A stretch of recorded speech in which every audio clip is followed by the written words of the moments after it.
You didn't go into the office when you brought the truck back, right? Yeah, that's how I remembered it. Yeah, no problem, Dad. Bye. Sorry about that. Eagles beat the Dallas Cowboys 23-9 to move to 3-4-1 on the season, staying in first place of the NFC East as they thankfully go into the bye week, meaning no Eagles football for 2 weeks. We get 2 weeks of, well, technically 1 week of no Eagles football, but still, I don't even care. Justin, you were the one that says, just be happy when they win. Just be happy. Don't bitch about wins when you get them. Just be happy that you win. This one's a little different. Firstly, I just want to say, thank God we have Carson Wentz as our quarterback, because I don't think anyone else could have helped us win that game. He was really clutch down the stretch. That touchdown to Travis Fulgham was huge. I think that it's easy to look at. Let's be real about something. What are we really upset about? A fumble? Really? We're surprised that Carson Wentz fumbled? Firstly, that wasn't even that bad of a play. All he was trying to do was make the guy miss. The second one wasn't even his fault. It was fourth down, and he didn't know that he had two wide open receivers. It's not his fault that he didn't see them there. The first interception that he threw, that's on Jalen Reagor, in my opinion. Why is he not doing enough to separate himself from the defensive backs? And I know. Relax. Even I can see. Even believe it or not, even I can see. He was terrible. This game isn't even worth talking about. I will quickly bring up two things before we launch into Carson Wentz. The Eagles were so offsides on that fumble for Dallas. They were so offsides on that fumble, and Vinny Curry so obviously had possession. The refs duffed that call all over the place. They wrecked that call. And then point number two I was going to make was credit to Ben DiNucci, honestly. He was playing straight, I don't give a shit ball. And I loved it. It was really fun to watch. Oh, man. There's no putting makeup on this pig. There's no point. He was bad.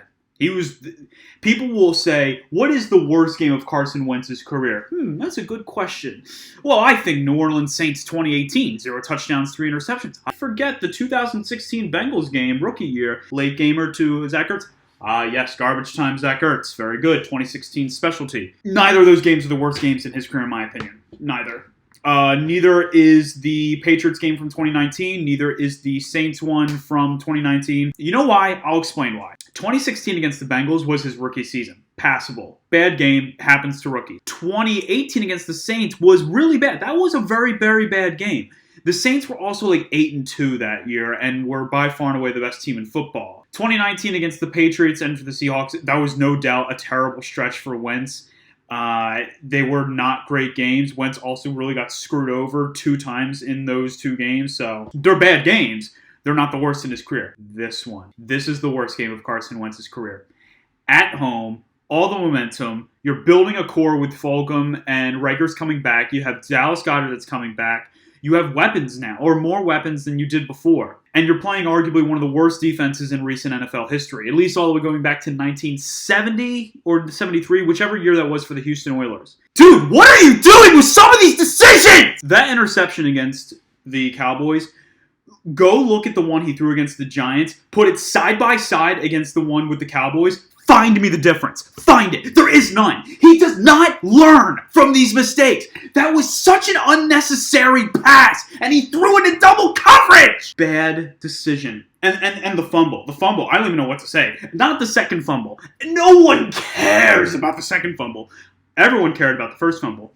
At first, I see him pointing. He's pointing. I'm like, okay, who's he trying to spring? Well, he clearly didn't care that Wilson was right there to force a fumble. It's, the Cowboys ball. Then the replay shows he saw nothing. Not that someone was there, but they were covered. He literally was looking at nothing. He was either A, trying to fool Wilson, which he ended up fooling himself, B, he's hallucinating out there. And I'm guessing it's the latter. I got nothing. That was bad. And you know what? I could come on here and I could say that they got the win and Wentz played somewhat well in the fourth quarter. But you know what? Why should I move the goalposts for this guy? I hold him to the highest of standards. And some of you, you know what? I can't even attack the Wentz haters this week. I can't. Why should I? You guys should feel vindicated. You should. But if I was going to, a lot of you Wentz haters would say, why do you even hold him to these standards? He's not that good. I hold him to these standards because he is that good, but the problem is this season, he's not, and even when he is, it doesn't last. He's bad right now. He is definitely one of the worst quarterbacks in football as of right now. I mean, I'm not going to all of a sudden do a complete 180 and say, oh, he's a terrible quarterback. He's not a terrible quarterback. He's having a terrible season. There's no other way around it. He has the bye week to figure himself out. I already saw people pointing out maybe they should do what they did with McNabb, where they benched McNabb in 2008 after a dismal game against the Baltimore Ravens, and then he came back and the Eagles went on a run at the end of the year. I get the logic. It wouldn't work, in my opinion, because back then no one thought Kevin Kolb actually was going to ever usurp Donovan McNabb as starting quarterback.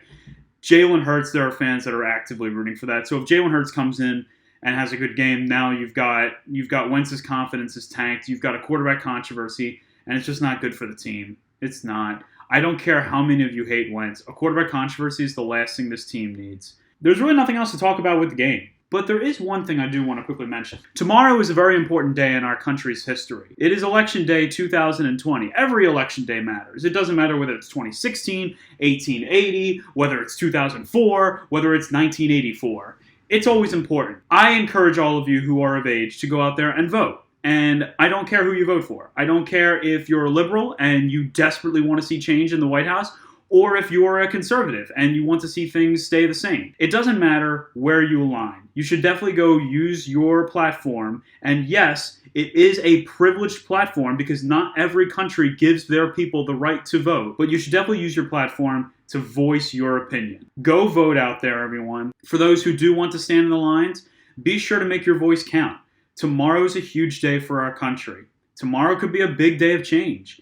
We don't know until the polls close and the votes are tallied. Be happy the Eagles don't play for 2 weeks. As always, be sure to check out Bleeding Green Nation on Twitter at Bleeding Green. Be sure to follow Brandon Lee Gowton and also check out his articles on Bleeding Green Nation. You can also follow the Kist and Solak show on Apple Podcasts. Be sure to check out whatever they're saying. I'm sure they're being very kind about Carson Wentz right now.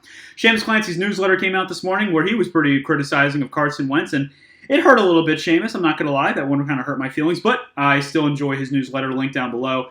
Be happy, be healthy, everyone, and as always, fly, Eagles, fly.